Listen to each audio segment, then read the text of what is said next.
Medical college 120 বছর আগে যেই কলে করে করা, সামান্য প্লাস মাইনাস বাদ দিলে একই কলে করে এটা দাঁড়িয়ে আছে।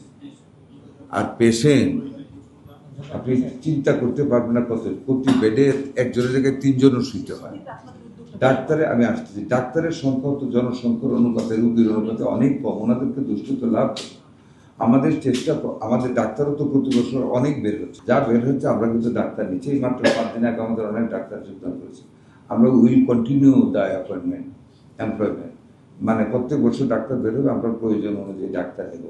আদার চতুর্থ শ্রেণীর কর্মচারীও কিন্তু অনেক দরকার, সেটা আমরা নিব। যে পরিচ্ছন্নতা আমাদের যে লোক দেওয়া আছে, it's not sufficient for the hospital. এখন আমরা নির্দেশ দিয়েছি আপনি আউটসোর্সিং করতে। ঢাকা মেডিকেলকে গেছে, আপনি যান, আপনি হয়তো কয়েক বছর আগে যা দেখেছেন তার সাথে নিন, আই মাস্ট সে আগের থেকে অনেকটা পরিচ্ছন্ন। আমি অনেকগুলি আপনার ওটিতেও গিয়েছি। হ্যাঁ, ওটি দেখলে আপনার মনে হবে না, ওটি মনে হবে একটা কমন রোগ। হ্যাঁ, বাট নিট যেটুকু আছে ওইটুকুর ভিতরে পরিচ্ছন্ন, ডাক্তাররা ডিউটি, স্টুডেন্টরা সেটা নিচে। আর গার্বেজ পেয়েছি অনেক অপরিচ্ছন্ন, এগুলি আমাদের সেন্ট্রাল স্টোর নেই। ওখানে যে ময়লা কাপড়গুলি, ব্লাডের কাপড়গুলি যে ফেলে দিবে, সেন্ট্রাল স্টোর নেই, করা নেই। ওই বারান্দা টারান্দা এগুলি ড্যাম্প করে রাখে, এতে ইঁদুর যায়। তো এইগুলি আমরা একটু চিন্তা করবো, এখন সেন্ট্রাল স্টোর করার, তাড়াতাড়ি এগুলিকে ডিসপোজ করতে বলেছি। আজকেও এটা নিয়ে মিটিং হয়েছে। তারা যে হাসপাতালগুলি করে কারো ব্যক্তিগত প্রপার্টির উপরে করে, আমি কিন্তু নির্দেশনা জারি করে এগুলি বন্ধ করতে পারবো না। আমরা চিন্তা করতেছি কি করা যায়, দৌরাত্ম্যকে কীভাবে বন্ধ করা যায়, আমাদের সার্ভিসটা বেটার করে কীভাবে রোগী আটকে রাখা যায় অল্প খরচে।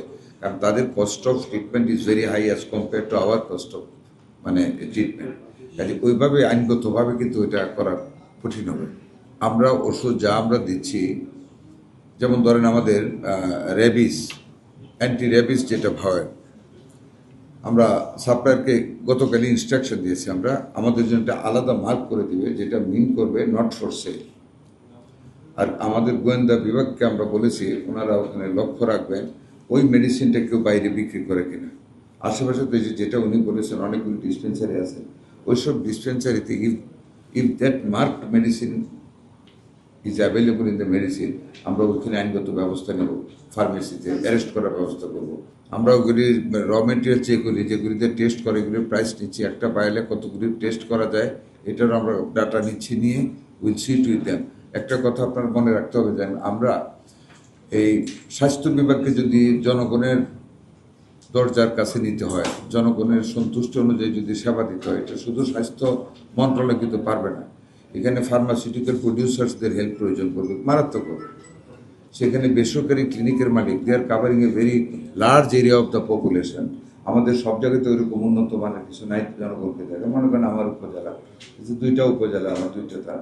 একসময় দেখা যায় একটা ইমার্জেন্সি রুগী হয়ে যায় একটা গ্রামের ভিতরে রিমোট কর্নারে, তাকে কিন্তু সরকার তৎক্ষণাৎ সার্ভিসটা পৌঁছে দিতে পারবে না, ও প্রাইভেট ক্লিনিকগুলি সেখানে দেয়। আমাদের অনেক ডাক্তাররা এখন ওখানে আসে, কাজেই মানে ওনাদেরও হেল্প আমাদের নিতে হবে। কাজে সমন্বিতভাবেই আমাদের স্বাস্থ্য সেবাটা সব জায়গায় পৌঁছে দিতে হবে। জীবনের সাথে চলে high five, all time healthy life. নিশ্চিন্তে খান, স্বাস্থ্যকর অল টাইম পান। All time healthy life.